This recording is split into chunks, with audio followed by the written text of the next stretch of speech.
person. Obligation rate is just a portion of the unused appropriations. Remember, Yes. there's still the unreleased. Correct. And if I may add to the question being raised by, or the issue being raised by the interpellator, magkano pa yung unreleased? That's on top of the On top. unobligated.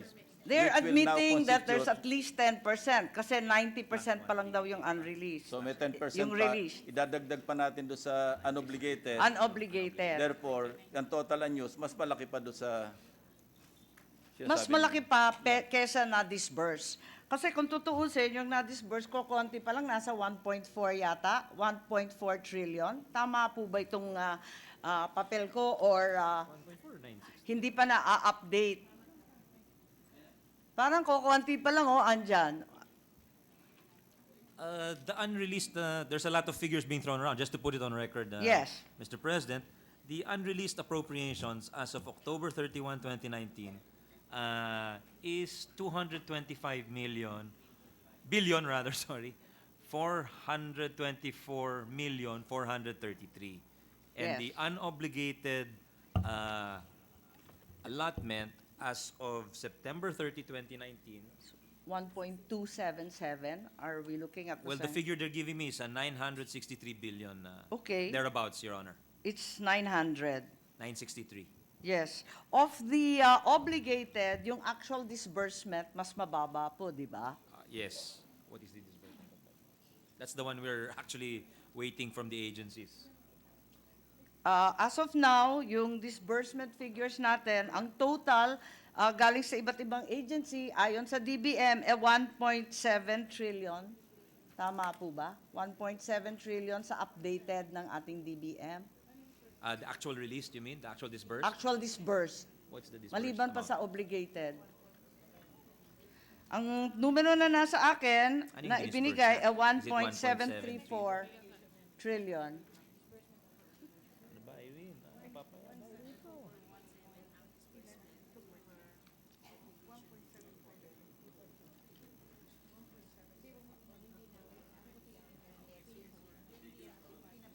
Mr. President, with the permission of Senator Marcos, the Yes, figures are on please. the screen, no? Yes, Ang the... source natin dito yung SAOB mismo for yung 2020 SAOB. If you will look at the figures, unreleased 229 billion, unused, the total unused would be 396 billion, 306.8 billion. So, yan.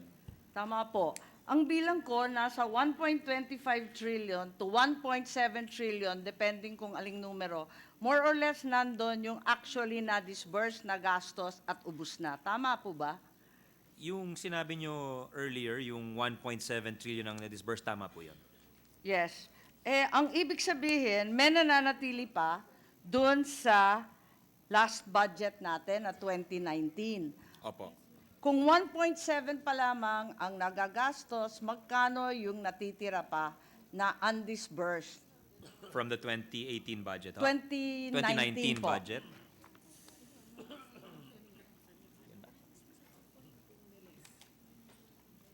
What's the figure?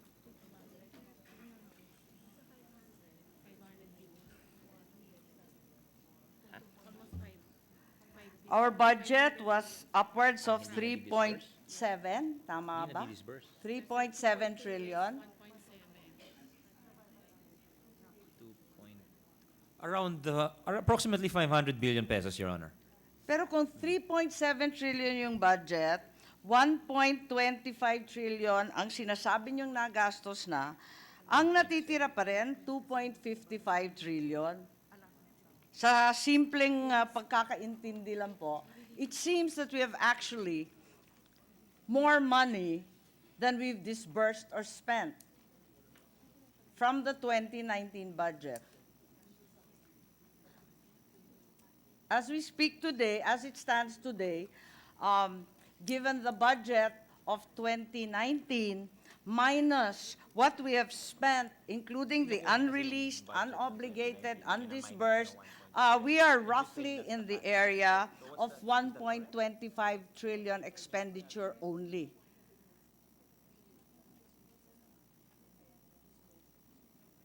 Tama po ba yon? They're saying that's not the correct base figure, Your Honor. Because these are the numbers that were submitted to me through DBM and the Budget Office, the LDRRMO. Ito po yung binigay sa akin.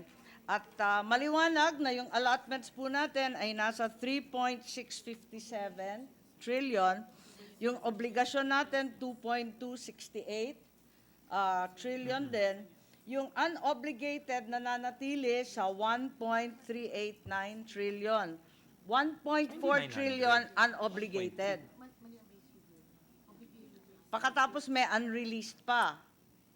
No, her base figure is the... Although you've 2019 updated the budget. 1.4 to say that it's what's wrong with 900 million now.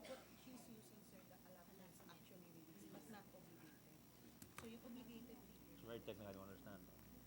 Obligated, sir, ibig sabihin ng contract outcome. So that is the level of contracted projects that we have to complete. May we ask for a 1-minute suspension, Mr. President? Yeah. Session suspended. Can I see what you have?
Ready to resume, Mr. President? Session resumed. Thank you, Mr. President. In response to the birthday celebrant's questions, Your Honor, the figures she cited are correct upon comparing our source documents. It's the same document, and the total of unobligated is, or obligated is 2.1 trillion thereabouts, and the unobligated is around 1.388 trillion, Your Honor. So the lady's figures are correct, Mr. President. Yes, thank you very much. Those figures being correct, therefore, it would seem there's an unobligated balance of 1.4 trillion almost, as well as an unreleased balance of 225 billion, as cited by Senator Ping. That being the case, it seems clear that the release of a 4.1 trillion budget would be unnecessary, given that these amounts could be clearly deducted from the 4.1 that we have listed. Tama po ba yung intindi namin?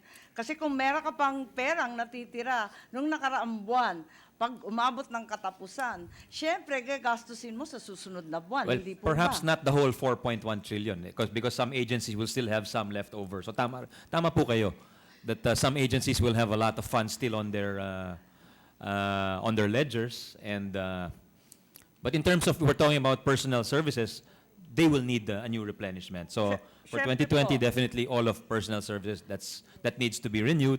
But in terms of perhaps some of the projects which are slow moving, those may be what you're referring to. then tama po kayo. Pagpapatong-patong na po yung pondo. Yes, I think there are very substantial amounts that we are discussing.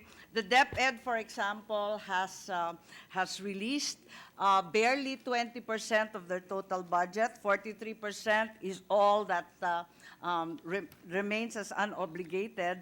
Napakakonti ng nagastos pa rin nila.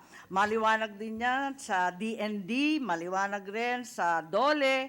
Apakarami po ng ganito. Yung ating DICT, kulang na kulang pa rin ang kanilang disbursement. At ang napakalaking amount po, yung BARM. Yung BARM, 17.9% pa lamang ang na-obligate. So, ang pinagtatakahan ko lang, bakit hinihingi ng buong buo yung pagkalaki-laking amount na 4.1? Hindi rin naman magagastos yan kasi meron pang natitira mula sa 2019. Sa possibility na hindi talaga, this cycle will repeat itself in the following year, Your Honor. So Unless we do something drastic in terms of our ability to disburse the So money, is the Your Honor. chairman for finance prepared to do something drastic and perhaps The push chairman is always forward? open to what the members wish. Your wish is my command, Your Honor. 4.1 trillion is a very large amount, and certainly there are many projects that remain unfunded. There are areas such as the teachers' pay, the retirement benefits that exceed today that of the standing army's expenses. So many issues, including agrarian reform and the distribution of land. Perhaps all this can suddenly be affected if we look very carefully at our cash position, which is very favorable given the fact that there are many funds remaining in so many of the larger agencies. Yes, Your Honor. There's really a lot of room for improvement. Kasi hindi naman magagastos yan ng biglaan. Nasa November na po tayo, December 31. Sabihin na natin na mag-extend tayo ng 6 months. Yung unang 6 months noon, hirap na sila gumastos nung 2019 na balanse. Di cash on hand lahat yun. Di dapat, i-carry over na yan. Bawasan na yan sa 2020. Ano po sa tingin ninyo? I think we can do that in the case of certain agencies who are slower, Your Honor. That then we can transfer it to those who are better at spending and for the more urgent needs. So we'll definitely open to any amendments that you have at the right time, Your Honor. Yes, thank you very much, Mr. Chair, and that would also perhaps be a genuine performance budgeting and will act as a reward for those performing and activist departments. So yun lang sana itatanong ko kasi naghihikahus tayo rito at naghihirap maghanap ng pera. Napakarami palang perang natitira pa sa Na hindi na 2019. nagagastos. Na hindi pa pala nagagastos. Bakit ibibigay natin buong buo yung hinihiling sa 2020? Ubusin muna yung 2019 para pagkasyahin. Napakarami pong It's a good point, nakolekta Your ni Honor. Secretary Dominguez po. It's a good point, Your Honor. Okay po, thank you.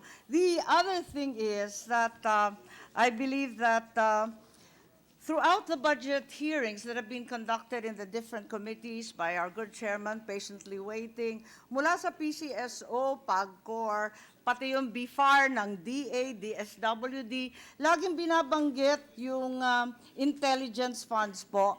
At ang kino-quote ng DILG, syempre, DND at Office of the President, ay yung Executive Order 70 dated December of 2018. This appears to be the basis for over 10, 12 billion worth in the intelligence funds. Tama po ba to? Is this the correct understanding? It seems executive order institutionalizing the whole of nation approach in attaining peace, creating a task force to end local communist armed conflict. What's the question, Your Itatanong ko Honor? lang.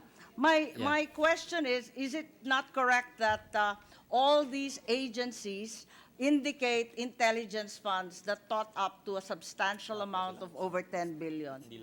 Alam ko may 4.5 kay Presidente, tapos yung DND, AFP, pati yung BFAR, meron yan eh. Ay, hindi po, yung sinasabi po ninyo is the LCAC, no? Yung, what does that stand for? End to local communist armed conflict. That's the resolution you're referring to, the That's executive correct. order. That's correct. That's right. And your question, Your Honor, is that whether it all refers to intelligence funds?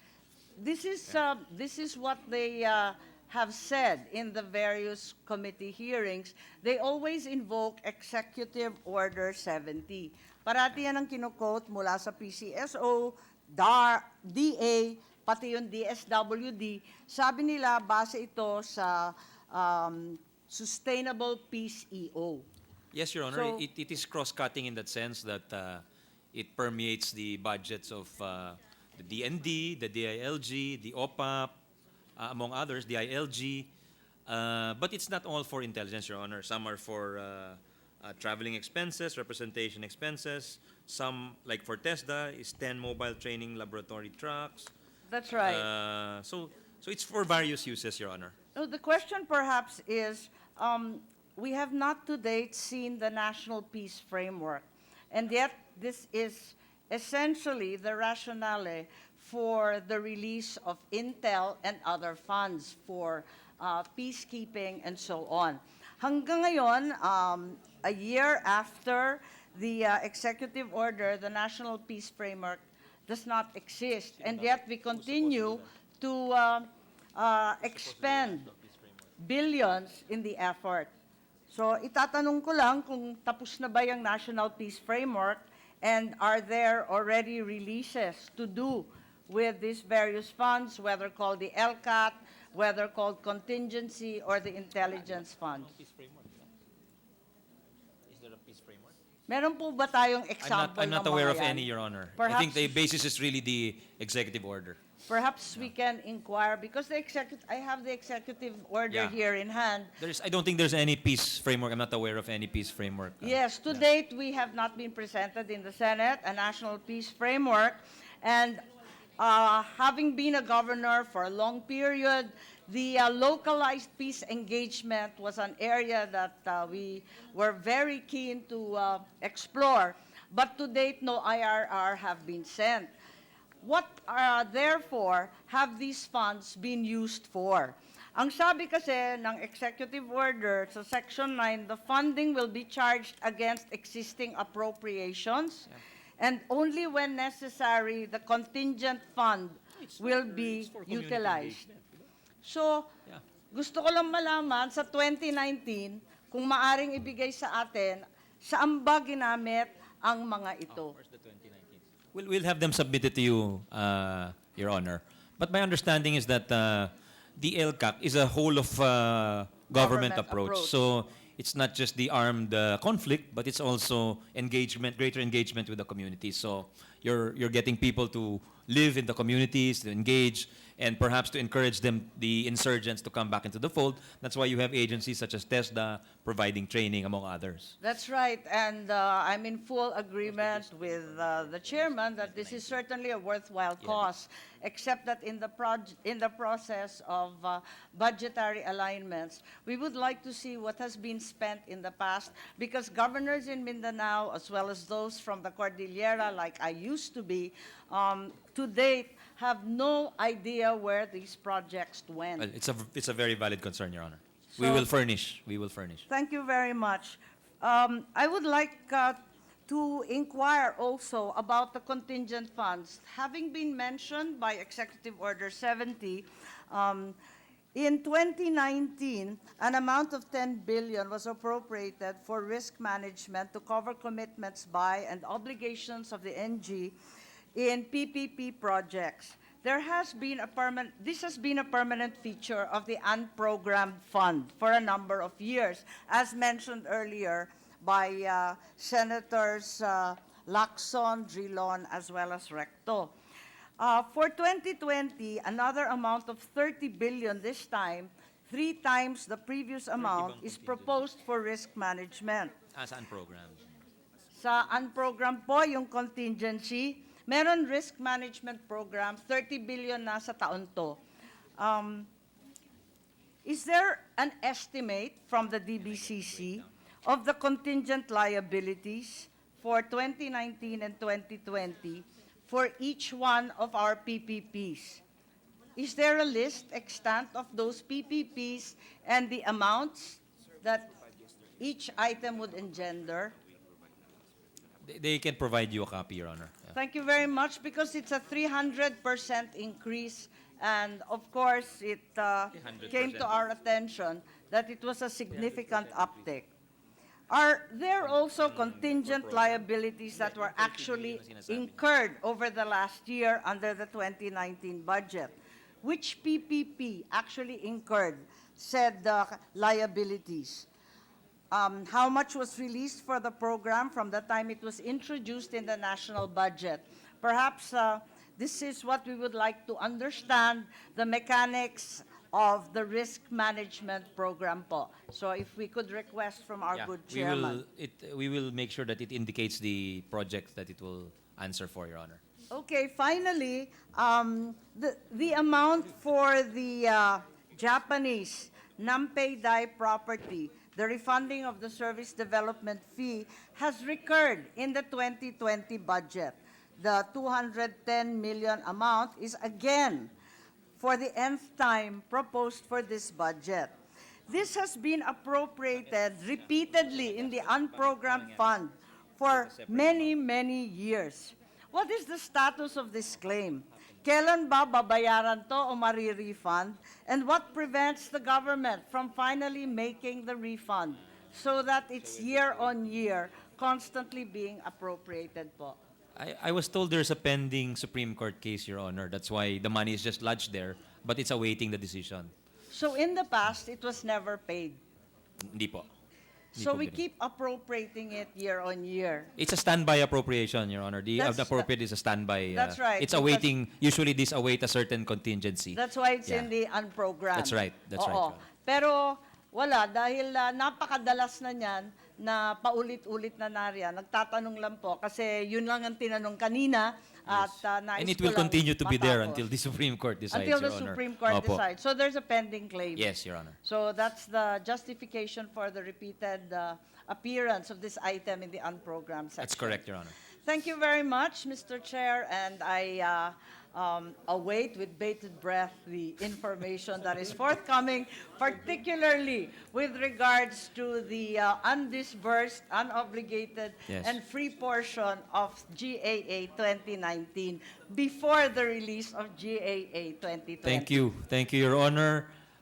We wish you a happy birthday. And we await with bated breath your merienda also. But we promise to fulfill our commitments regarding the promised documents. Thank you, Your Honor. Majority Leader. Thank you, Mr. President. Mr. President, we recognize once again Senator Lacson to finish his interpellation. Wrap up his interpellation. Senator Bing Lacson is recognized to continue with his interpellation. Thank you, Mr. President. If the sponsor continues to yield to clarificatory questions. Yes, of course, Your Honor. But again, the sponsor might not be able to work if he's triple teamed by Senator Lacson, Senator Drilon, and Senator Recto. So isa-isa lang po. Kanina, this morning, it was a triple team. No, I'm just kidding. Yes, sir. I'm just kidding, Your Honor. We already discussed the absence of viability or lack of viability of the cash budgeting system, ano? And first, let's take a look at the definition of savings, ano? Section 68 of the 2020 NEP. This is volume 3, page 1082 actually. Ito po. Savings refers to portions of balances or balances of any released appropriations in this act which have not been obligated. So ang reference niya is obligation. Okay.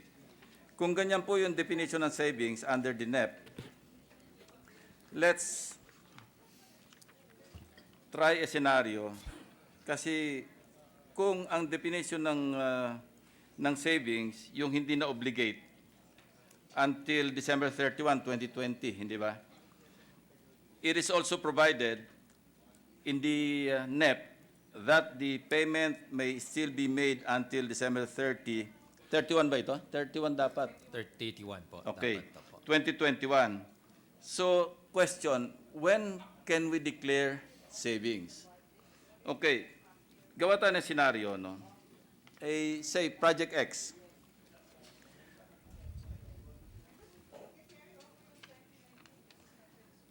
let's take for example an infrastructure capital outlay muna, no? Project, pangalanan natin muna ng Project X. Obligated by December 31, 2020, but undisbursed by December 31, 2021.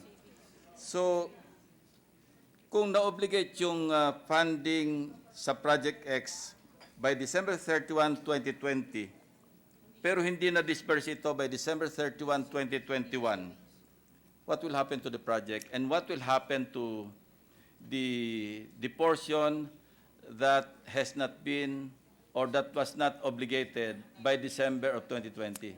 According to the DBM, Savings Your na. Honor, according to the DBM, Your Honor, that will not be considered savings, but it will be Oh. considered an accounts payable.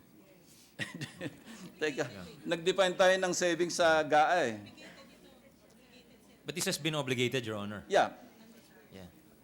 obligated but undisbursed. So, what will happen to the project? The project, well, Continuous. if it has been completed, they'll have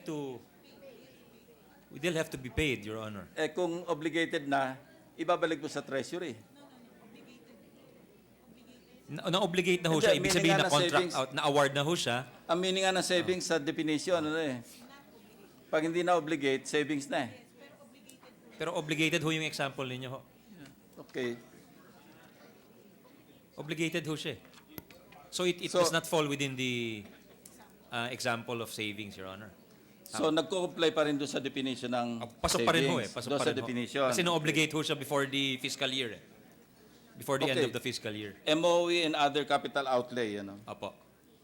Obligated by December 31, 2020, but undisbursed by June 30, 2021, di ba? Kasi pagka MOE. What will happen to the fund? MOE. Still, whether both MOE and capital outlay, no difference. Whether it's the same as the first scenario, Your The Honor, same- because it was obligated. It's not savings. It's an accounts payable, Your Honor. Accounts payable. Yes, because it was obligated So, by hindi the end. pwedeng i-declare ng savings kasi Obligated na ho siya. Obligated Opo. na. Pero hindi. Savings nga definition. Saan yung pupunta ng funds? Kasi Kaya nga. ang authority disbursed is out to June 30, 2021 lang. Saan yung pupunta yung funds? Kaya, ang tanong nga is, what will happen to the fund? Saan pupunta? Sa treasury ho. Sa treasury. Opo. Yung cash, The cash goes to the treasury, Your Honor. Eh kung kailangan mag-disburse, saan kukunin? I think it has to be reappropriated. Di ba? No. I-release lang ng treasury. They just have to release an NCA. So according to pinatago them. lang sa treasury. Parang bangko lang daw ho. Nakatago lang ho doon. Pero savings na yun eh. Hindi ho daw according to them. Anyway, sige. Medyo confusing. I think Kaya nga medyo, alam the mo, operative act to prevent it from being considered savings is the fact that it was obligated before the end of the fiscal year, Your Honor. this is exactly the reason why yung cash-based budgeting system is so confusing. Di ba? Kasi never And- na pa natin ginagawa ho. Yeah, hindi pa natin ginawa and hindi pa natin nagagawa rin kasi ina-extend natin Yes, by Your way of Honor. a joint resolution. Yes. And for 2 consecutive years, we have already adopted or passed Extend, but we had to extend. extending for another year. So, bakit pa tayo magka-cash-based? Well, I think the initial thinking was that by adopting the cash-based budgeting, you would be able to incentivize or to push the agencies to spend faster. It would be a spur. It would be a spur for them to spend quicker, but is it that pushing hasn't always proven to be the case, Your Honor. But is it pushing the agency? Kasi as it appears, Is it ganun ano din. po? Is it? Is it actually or really pushing the agencies? Mukhang hindi rin eh. Mukhang hindi rin ho. Nagpapas pa tayo ng resolution, so wag na lang natin i-adapt yung cash-based budgeting. Anyway, Well, another issue it yung... is, the jury is still out, Your Honor, definitely. Yeah. Yeah. Yung... let's go to the BARM, ano, yung organic law. The total block grant sa BARM, 75,634,076,000 pesos. Ano. That's fine. Pero meron ding mga BARM projects under the national government. Again, that's fine because there's a provision here, Section 37, Public Works and Infrastructure, the national government shall fund and implement the construction and maintenance of the national roads, bridges, water supply services, and flood control and irrigation systems. Now, ang tanong ko, may mga projects na mga local projects. And if the national government would implement the local projects, that would be in violation of the law, yung Organic Act, yung inamend natin. Well, it would be violating the spirit of the law because Not just a spirit, because there's a specific provision. Bawal eh. So why are we doing it kung bawal?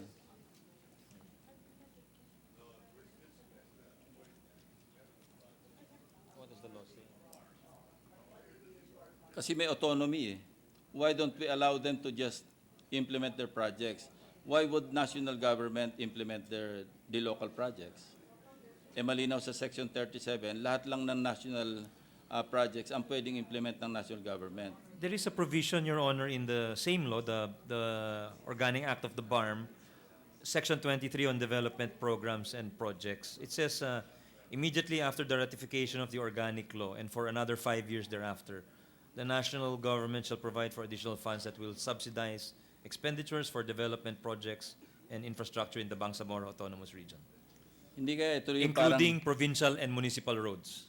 hindi po kaya ito yung parang yung 8 billion na inalis natin noon? Yes, I remember that, Your Honor, and we Yeah. used it for the first funding, the initial funding of the free Free college. tuition, free tuition. Even before the law was passed, nauna yung funding, thanks Now, to you. Is there an assurance from DBM na hindi pareho yung magkano ba ito? 466 ba ito? Million? Yeah, 466 million 600. From the or for the Department of Agriculture dito naka-lodge farm to market roads. So obviously local project ito. And for DPWH meron siyang 122 million 600,000. So it is just my concern na baka repetition ito nung 8 billion na ang nag-insert o nag-realign mga congressmen.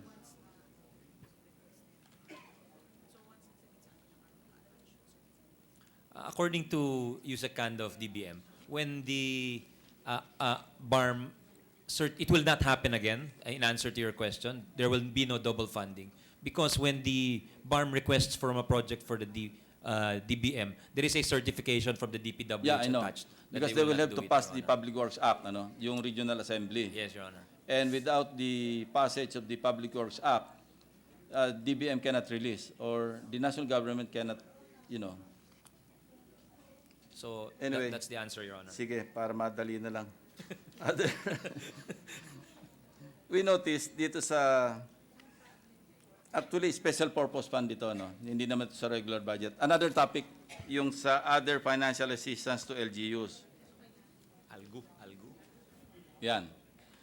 Under the GAB 2020, there are items here, ano?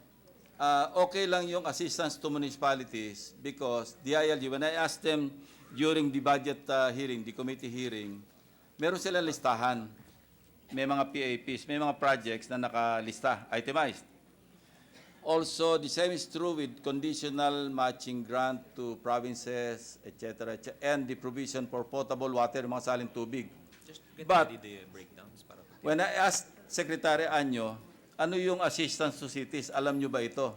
Sabi niya, hindi po. Kung hindi nyo alam ito, hindi nyo may implement ito. Sabi niya, hindi nga po. So that's 2,489 billion pesos. Another item, other financial assistance to LGUs, 4 billion. And it is being handled by DBM. The question is, how would DBM, hindi naman implementing agency ang DBM. So necessarily, the agency that will implement this is the ILG. But how could they implement that kung wala silang submission, walang listahan?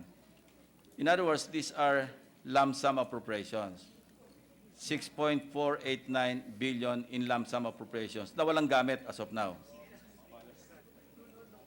So what will we do with this? Yeah. According to them, the DBM, Your Honor, they have a breakdown and they're willing to give it to you. Yan din ang sinabi last year. May breakdown pero lumabas yung breakdown July of 2019. You know, I took the word of DBM through the sponsor, of course, Senator Ligarda. Sabi niya, hindi, may listahan yan. O sige, sabi ko, I take your word. I won't even take a look at the list. But as it turned out, and I will show you, sige pa. Ayan, meron lumabas na circular from DBM. July 15, 2019. A year after we deliberated, saka pala nagpapasabit ng listahan. So, nadengoy ako, Mr. President.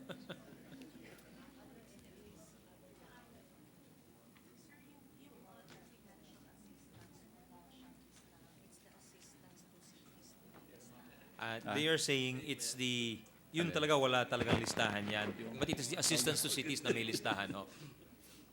So, with the assurance, Or of course, this one? Yeah, that's why. That's what I just said. I'm not saying that I trust you more than No, Senator no, Your Honor. Lagarda. Pero, I'd also like to find out what are these funds about, Your Honor. kasi sabi niya, may listahan kaya pumayag ako. And then, lumalabas, July 2019 pa lang pala nagpapasubmit yung DBM ng listahan. So even in the 2020, wala pa hong listahan. Oh, yun. Sabi niya meron Yan yung sinasabi ni Yusek Janet sa akin. But yung assistance to cities, meron pong listahan. Pero yung other financial assistance to LGUs, walang listahan. Wala po. So anong gagawin natin sa 4 billion? If we are appropriating 4 billion pesos for we don't know what, Let us make it certain, Your Honor. yeah, kaya nga Let us make the appropriation Anyway, more wala pa certain. naman tayong period of amendments. So kung hindi kailangan yan, tanggalin natin. Nakatingin po sa atin si Vice Chair Marcos. Baka interesado po siya sa dalhin po sa Ilocos Norte yung ibang pondo ko doon. Alam niyo, Mr. President, meron akong professor noon sa Command and General Staff Course. No? Dating naging CG Philippine Army, General Yap. Sabi niya, tandaan niyo to, pag kayo natapilok sa isang bato ng 2 beses, ang tawag sa inyo, hindi tanga, ugok. So I just don't want the repetition of what happened last year. Your Honor. Your Honor, we'll welcome any suggestion you have with Yeah, regard to okay. these funds to make them more certain and determinate. Yun lang, baka kasi lamsam, walang paggagamitan, baka pwedeng Next year? itabi muna natin at pwedeng ma-realign to other worthwhile PAPs projects. Tama po ba? Kasi kung walang Let's pagkakabit- discuss it as a Yeah, body, Your okay. Honor. We're open to that. Ho. Yun lang naman. Ako, wala naman akong na-discuss na rin natin yung RDC submissions no? Na hindi Opo. tumutugon doon sa pangangailangan ng mga LGUs. Yes, Your Honor. I think that's just about it. And to give the others the opportunity to ask their questions. So, yun na. I will terminate my Maraming interpellation. salamat, Senator